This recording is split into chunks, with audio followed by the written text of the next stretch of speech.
Buenas tardes. Buenas tardes, ¿me escuchan? Hola, sí, se escucha. Hola, profe, sí. Bueno, muy bien. Tengo un problema con el video, así que no estoy haciendo figurar la imagen, pero bueno, pienso que el resto va a andar bien, así que no habrá problema. Bien, yo la clase pasada les expliqué, bueno, y les subí al Classroom el trabajo práctico que tienen que realizar. Además, les di una explicación bastante detallada del trabajo. Pregunto si ya han trabajado en eso, si han visto. Tienen todavía unos días más, pero se les cumple prontamente el plazo.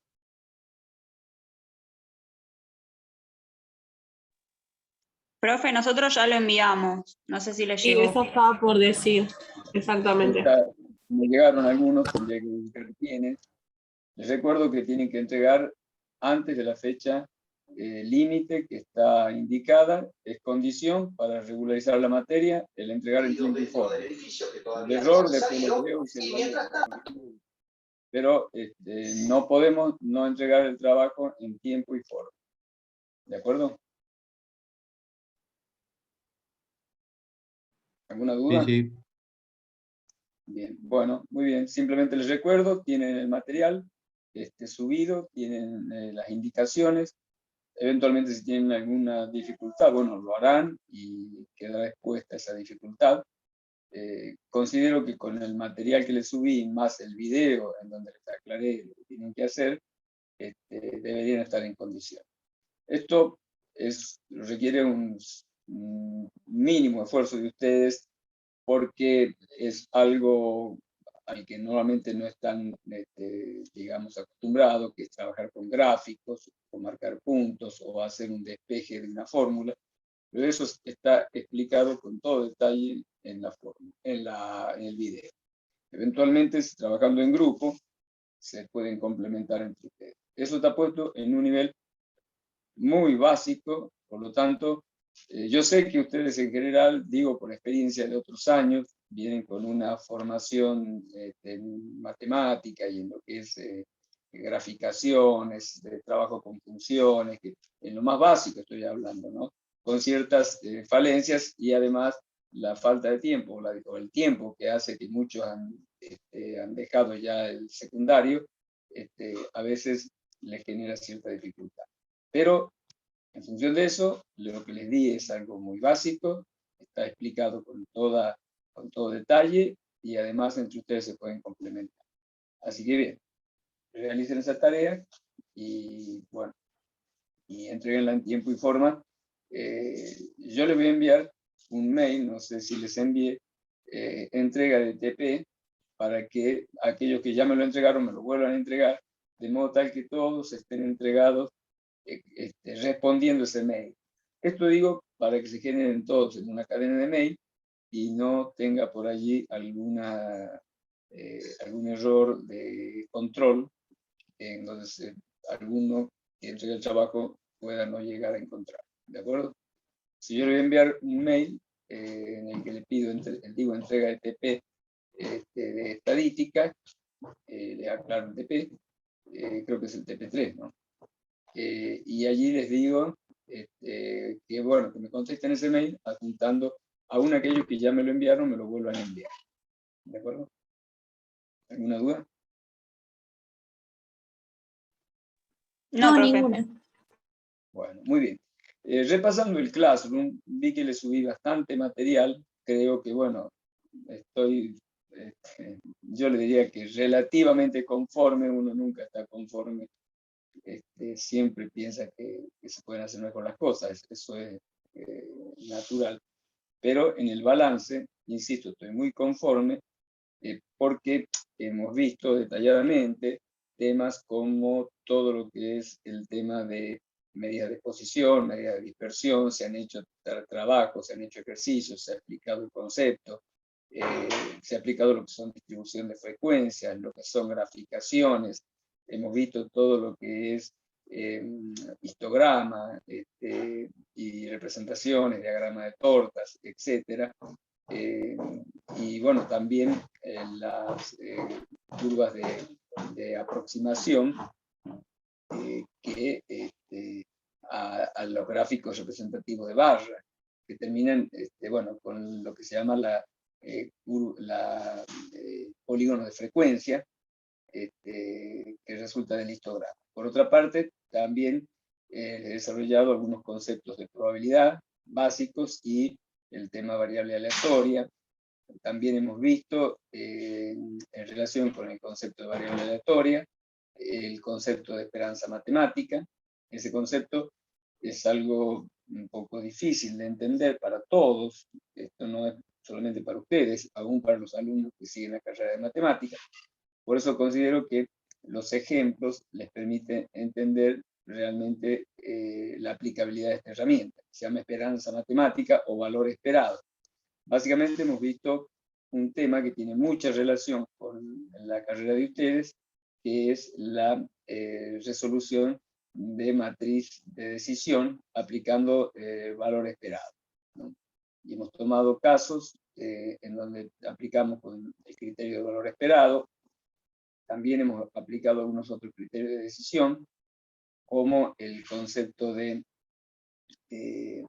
decisión bajo una condición de futuro catastrófico, o también bajo el mínimo nivel de aspiración. Hemos realizado ejemplos, así que también es otro tema que ustedes, entiendo, tienen material como para entenderlo y conocerlo, ¿cierto?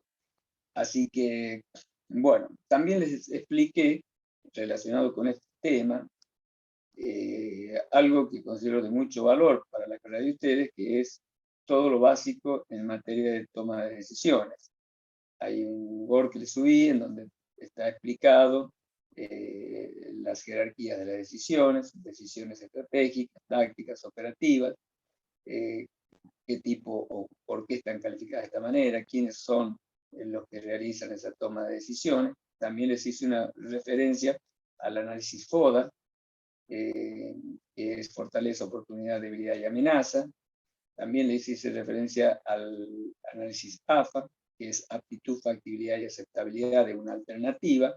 Les expliqué básicamente el proceso decisorio, en qué consiste el desarrollo de alternativas, con qué criterios después elegimos la mejor de las alternativas que desarrollamos. En fin, todo eso complementado con lo que les mencioné del uso de la herramienta de matriz de decisión para la toma de decisiones, aplicando valor esperado. Así que bueno, de todo eso, creo que tienen un material bastante completo como para tener esos conocimientos bien, digamos, adquiridos. Posteriormente vimos un tema de análisis de correlación y regresión. Les di ejemplos. Básicamente la correlación de variables es una herramienta de mucha utilidad en estadística y es un elemento de mucha también utilidad en general en las ciencias. Es en general utilizado en lo que se llaman investigaciones exploratorias, cuando no tenemos buen conocimiento de qué sucede con ciertas variables. Hacemos un estudio de correlación, por supuesto que orientado hacia ciertas cosas que intuimos, en donde suponemos que cierta variable puede tener relación con otra, y hacemos representaciones gráficas, y posteriormente les expliqué cuándo el resultado me permite determinar si hay o no hay correlación. Les puse un ejemplo de un trabajo que yo desarrollé, que es ingeniería aplicada, digamos, o sea, creo que el trabajo les orienta en la utilidad de la herramienta. Hay muchas otras opciones de uso que yo ya les mencioné, van a surgir en función de los trabajos que a ustedes se les presenten. Toda vez que tengan dos variables en las que quieran interpretar si hay o no hay correlación, esta herramienta les va a ser de mucha utilidad. Así que, bien, y finalmente, y en relación con este tema, les di el último trabajo práctico, en donde ustedes tienen que hacer una graficación, y bueno, allí manejar el concepto de gráfica, lo que es la recta de regresión, el concepto de regresión, la utilidad, la recta de regresión o la curva de regresión, según corresponda. Me permite tomar valores intermedios de las variables y determinar qué valores tengo de X y de Y para valores intermedios a los valores que yo tengo registrados. Todo esto que les estoy haciendo es un muy rápido raconto de prácticamente todos los temas que vimos, y entiendo que con el material que les subí van a tener una herramienta para poder estudiar bien para el examen final.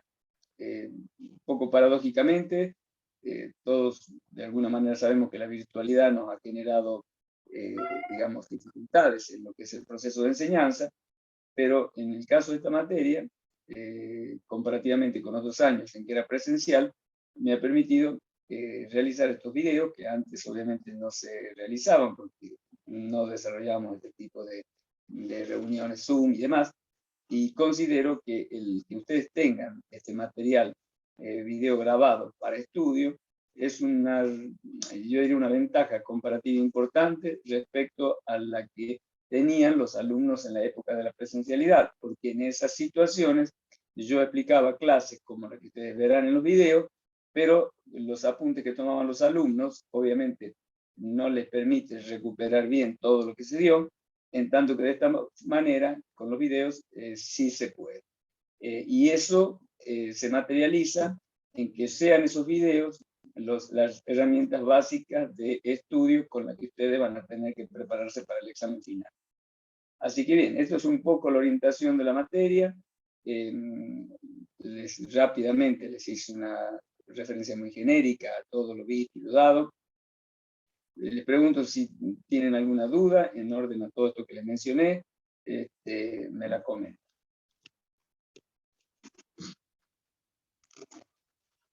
Escucho. Por mi parte no, profe. Bien, Camila me dijo que no, de acuerdo. ¿Otros alumnos? No, No, profe. Muy bien. Esto lo hago un poco a modo de raconto, teniendo en cuenta que ya estamos muy cerca de la finalización de clases, y como les digo, tienen mucho material sobre el cual yo después les voy a dar una pauta para el examen de preparación, pero básicamente va a ser sobre la base del material que yo les subí al Classroom, ¿no? Así que creo que eso le va a significar una facilidad, y por otra parte, según les expliqué, creo que le va a permitir adquirir los conceptos de una mejor manera, porque en el proceso de ver y repasar esos videos, les va a ser mucho más útil que si hubiesen tomado apuntes en una clase presencial. Bueno, muy bien. Hecho esos comentarios, les voy a mencionar algo que es un poco amplio, que esto es nada más que un comentario así complementario de algo que ya se lo dije anteriormente, pero que tiene que ver con otros aspectos que están dentro de los temas de la materia. Dentro del tema de la materia está el concepto de trabajo por muestreo. Tengan presente ustedes, esto está explicado al comienzo de la materia, que básicamente hay dos tipos de estadísticas, la estadística descriptiva y diferencial. La descriptiva, ¿no es cierto?, es cuando nosotros trabajamos con todos los elementos de la población o universo son todos los elementos que integran mi objeto de estudio. Ese tipo de, digamos, de estadística, como les digo, consiste en manejar todos los datos del universo de estudio que tengo. Cuando, por supuesto, eso resulta posible, es obviamente la mejor. Pero en muchos casos, eso no resulta posible por razones de tamaño de la población o por dificultades fácticas. A veces no se puede llegar a concretar el relevamiento de toda la información que uno quiere registrar de toda la población, y en esos casos se trabaja con técnicas de muestreo. La técnica de muestreo lleva al trabajo que se llama inferencial o inductivo. Se llama así porque lo que uno hace con la técnica de muestreo es recoger información de una muestra que es una parte de todo ese universo, y a esos elementos que uno recoge de la muestra, o sobre la base de esos elementos, uno saca conclusiones, realiza lo que se llama tratamiento estadístico, todo lo que es manejo de números, cuando hacemos, por ejemplo, promedios y calculamos la media aritmética, o cuando determinamos la distribución de una frecuencia, cuando calculamos la dispersión, el desvío típico, que ustedes todo eso lo tienen ya explicado, estamos realizando tratamiento estadístico. Entonces, cuando nosotros, en el caso del muestreo, realizamos un trabajo sobre la muestra, todo lo que nosotros concluyamos de la muestra, en la medida en que lo aplicamos al universo, estamos realizando una inferencia. Estamos sacando conclusiones sobre todo un universo mucho más amplio en relación a información, registros y conclusiones que nosotros obtenemos de una muestra que es una parte de ese universo. Es el concepto central de lo que es la teoría del muestreo y su aplicación. El concepto de inferencia, entonces, tiene que ver con el hecho de que nosotros lo que relevamos y evaluamos dentro de esa subparte del universo que es la muestra, lo aplicamos al todo el universo. Como en ese proceso de sacar conclusiones sobre el universo en base a una muestra, obviamente no es exacto, decimos que utilizamos como elemento de estimación. Es decir, que el proceso de inferencia sirve para realizar estimaciones. Todo resultado que surge de una muestra es siempre un estimado. Por sentido común, ustedes saben que es imposible, o se puede presentar solamente por una casualidad extrema, que coincida lo que yo analizo en una muestra con el universo, porque el universo obviamente es mucho más amplio y hay una serie de elementos que no están incluidos en la muestra. Lo importante de este proceso, que es el trabajo de muestra y inferencia y la estimación sobre el universo, es que nosotros con muestras relativamente pequeñas, siempre y cuando esas muestras estén adecuadamente elegidas y que tengan lo que se llama representatividad, que tiene que ver con lo que se denomina la calidad de la muestra. Si eso se cumple, esas estimaciones que nosotros realizamos son muy aproximadas, con errores relativamente chicos, y por lo tanto resulta una herramienta útil.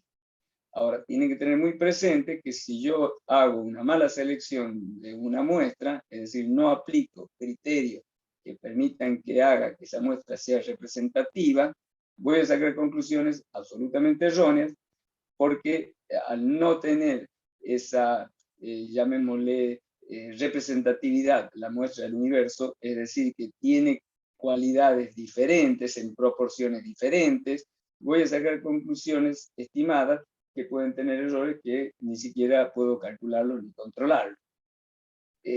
Parte de todo esto, que también importa, es que el proceso de inferencia, bien hecho, con muestras, con las condiciones de representatividad que corresponden, además de darme una estimación bastante precisa, con un error relativamente pequeño, me permiten, con herramientas estadísticas simples, calcular el valor del error en términos probabilísticos.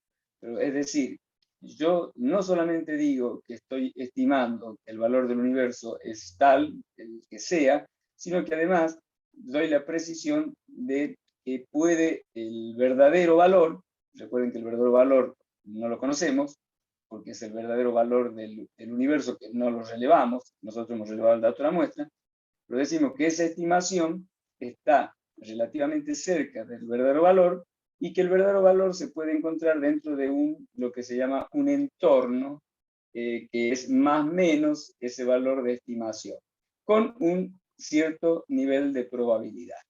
Eso, que es el cálculo del error de inferencia, es algo que complementa el concepto de inferencia. Es decir, que yo no solamente puedo trabajar con muestras que son una parte del universo, y en base a eso puedo hacer estimaciones, sino que además puedo hacer una estimación del error con el que esa estimación tiene en relación al verdadero valor, que es el valor que le corresponde al universo. Esto se lo dije bastante rápido, pero bueno, espero que les quede grabado. ¿Tienen alguna duda? No, profe. No, Bien. Bueno, espero que todos lo entiendan. No tiene, digamos, conceptos muy complejos. Recuerden que cuando nosotros hacemos estadística, hacemos tratamiento de información. Por ejemplo, la media aritmética, cosa que ya vimos hace bastante, era el promedio de los determinados valores. Ahora, si yo tengo la media aritmética de la muestra, obviamente que debería ser distinta de la media aritmética de la población, porque no es lo mismo, la población es el todo y la muestra es una parte. Por eso se le suele llamar a todos los datos que nosotros obtenemos de la muestra estadísticos muestrales, en tanto que a todos los valores que tenemos del universo se le llama parámetros poblacionales. El mismo valor en un caso y otro tiene distintos nombres. Por ejemplo, la media aritmética, nosotros decimos que de la muestra decimos que es un estadístico muestral. Normalmente la designamos con un X y una barra arriba, en tanto que el parámetro poblacional que le corresponde, que sería la media aritmética del universo, la designamos utilizando letras griegas. Esto es simplemente por una cuestión de convención, sabiendo que son dos cosas distintas, el estadístico muestral del parámetro poblacional. Entonces, el parámetro poblacional que corresponde a lo que sería la media aritmética de todo el universo, la designamos con la letra griega y utilizamos la letra mu, que es como si fuera una U con un palito inicial un poquito alargado, ¿no? De la misma manera, también viendo otra, digamos, herramienta estadística que hemos visto, que es el desvío típico, que ustedes recuerdan que nosotros en el caso de la muestra lo denominamos S. Esto por ponerle un nombre. Siempre en matemática y en estadística se aplican lo que se llaman convenciones. Es decir, nos ponemos de acuerdo para reconocerlo con un determinado nombre para que no nos confundamos. A veces de un libro a otro puede haber alguna variación ligera, pero normalmente no hay tanto. Entonces, decimos que cuando hablamos del desvío típico, cosa que es un parámetro de dispersión, que ustedes lo tienen explicado en el Classroom, y hablamos de la muestra, lo designamos como S, ¿no? Como la letra S. En tanto que cuando hablamos del valor correspondiente, que sería el desvío típico de todo el universo, o toda la población, que es lo mismo, población-universo, recuerden entonces que utilizamos letra griega y ahí utilizamos la letra sigma. Eso también está explicado en la parte inicial, en los videos que les subí. Esa letra sigma se denomina desvío típico y es, como les digo, el parámetro poblacional. Es decir, el S sería el estadístico muestral, correspondiente al desvío típico, y el sigma sería el parámetro poblacional correspondiente al mismo desvío típico. ¿De acuerdo? Obviamente que el S, si bien es un estimador del sigma, no es lo mismo que el X barra, que es la media aritmética de la muestra, no es lo mismo que el mu, que es la media aritmética de la población. Hay una cierta diferencia, y esa diferencia es precisamente el error de inferencia, que yo no se lo voy a explicar cómo se calculan, simplemente quiero que ustedes sepan que se puede calcular y que además se pueden lograr, mediante una adecuada selección de muestra y demás, lograr que ese error sea bastante pequeño.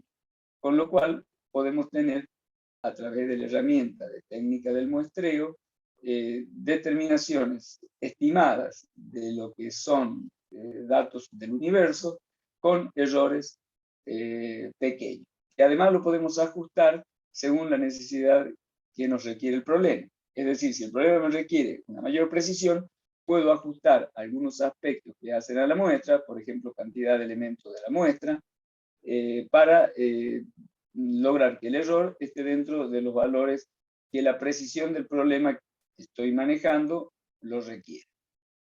Muchas veces, en esta estimación que hacemos, depende de qué tipo de problema, no es tan necesario tener errores de estimación muy pequeños, entonces trabajamos con errores más grandes, dado que no tiene sentido, cuando el problema no requiere una gran precisión, esforzarnos trabajando con muestras más grandes o realizando trabajos más intensos en el proceso de muestreo y demás, cuando en la realidad el problema no requiere más precisión que algo que podemos lograr con menos trabajo.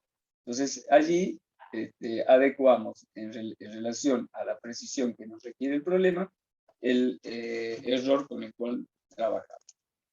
Bien, en esto, la única pantalla que están viendo acá es ustedes, pero todas las relaciones y referencias que les hago es a material que ya ha sido pasado, que ustedes tienen videos explicativos, y que bueno, a esta altura lo deberían tener ya claros. Así que por lo tanto, cuando este video, espero que el grabado y se lo suba a clase, ustedes lo usen como material de estudio, ya van a tener que haber visto todos los videos de clases anteriores y todo esto que les estoy hablando de estadísticos muestrales, parámetros poblacionales,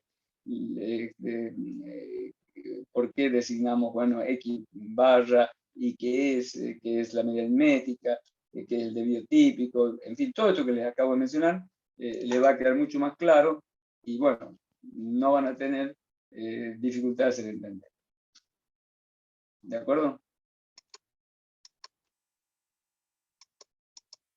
Sí. ¿Escuchan? Sí, sí, profe. Sí, Sí, perfecto. Bueno, entonces teníamos por un lado población, ¿no es cierto? Que es el todo, como les dije, y la muestra que es una parte, ¿no es cierto? La mala elección de una muestra hace que la calidad de la muestra, que se la denomina representatividad, no sea buena. Y si la calidad de la muestra o su representatividad no es buena, el resultado que sacamos obviamente es malo. Les pongo un ejemplo. Ustedes habrán visto que la estadística, por ejemplo, se suele aplicar por muestreo para lo que es intención de votos.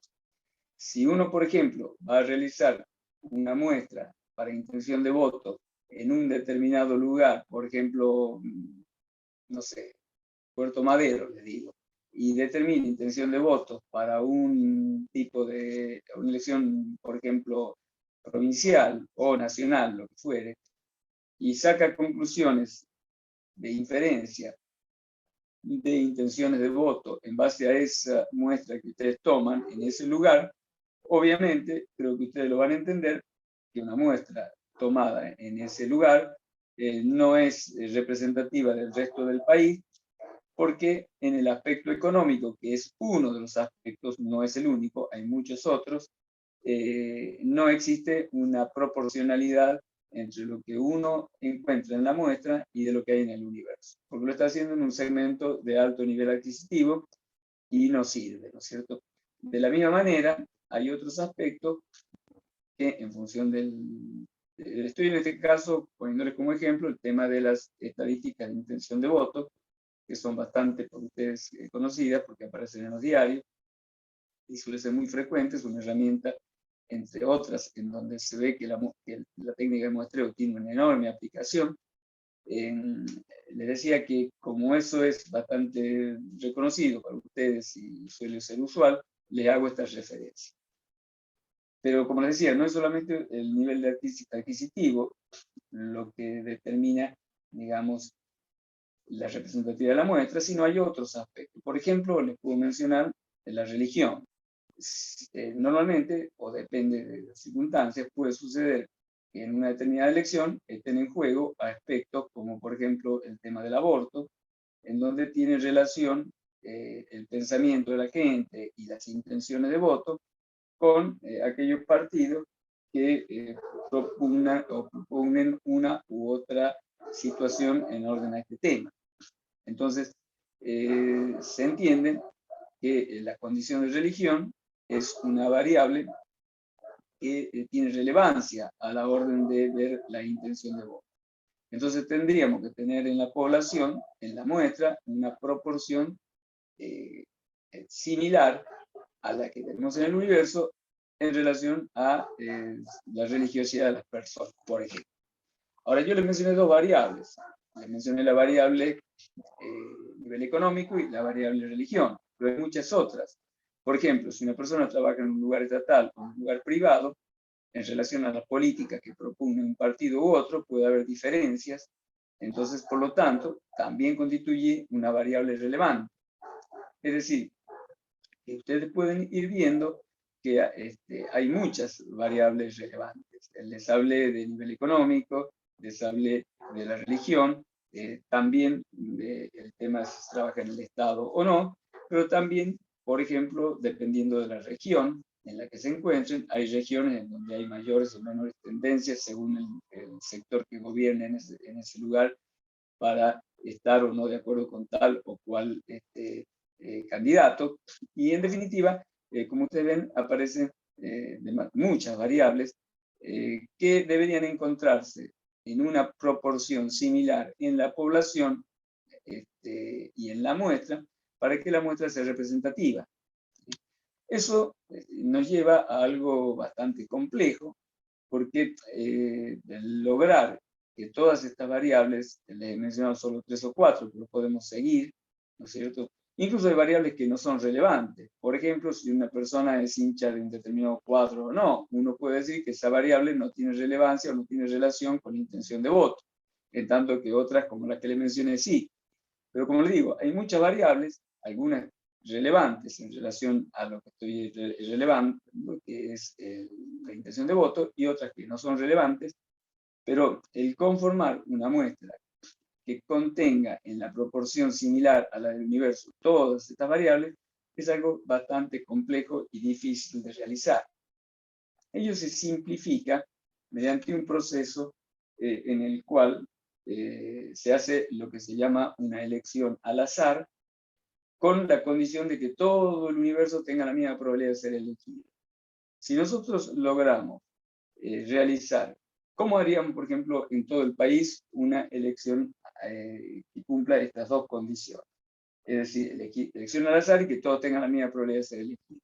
Bueno, tendría que poner, por ejemplo, alguna vez existían concursos donde ustedes han visto algo parecido, todos los DNI, por ejemplo, en un papelito, dentro de un gran bol, todos los DNI de todo el país, ¿no es cierto?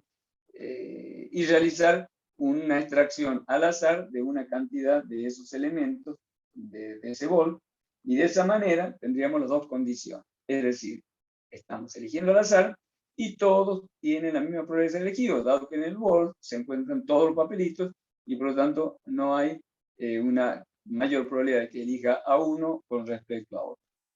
Si se cumplen estas dos condiciones, es decir, elijo al azar y todos tienen la misma probabilidad de ser elegidos, yo me aseguro que todas las características de la muestra, las relevantes, como la que les mencioné, nivel, digamos, de ingresos, religiosidad o lo que fuere, como aquellas que no son relevantes, por ejemplo, de qué cuadro es hincha, todas estén en la misma proporción entre la muestra y el universo.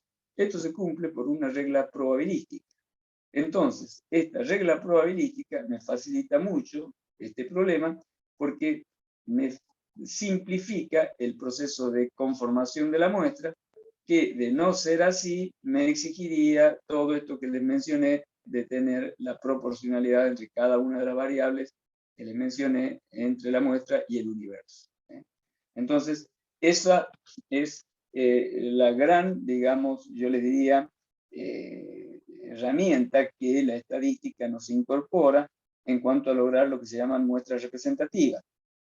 Ahora, en la práctica, suele suceder, precisamente, por ejemplo, en estos estudios de intención de voto, que resulta difícil, si no imposible, realizar este proceso de selección. Porque si yo hago una selección en todo el país, que no es necesario elegir papelitos con DNI, hay procesos de azar, usted puede tener la lista de todos los DNI de todo el país, digamos que por supuesto están en los padrones, y realizar un proceso de azar, que lo puede manejar vía computación, para elegir la muestra. Lo que pasa es que una vez elegido, no resulta fácil ir y contactar a esa persona, porque puede ser que esa persona no esté, además no tengo sus datos, su teléfono, y además no es una forma de acceso simple, por cuestión de privacidad de las personas, no le puedo estar buscando el celular para realizar la encuesta, en fin, sé que genera una cierta complicación. Entonces se suele trabajar en la práctica con un mix entre lo que sería la técnica de conformación, en la que uno elige los componentes de la muestra, y el mecanismo de azar. En la práctica, ¿cómo se hace eso?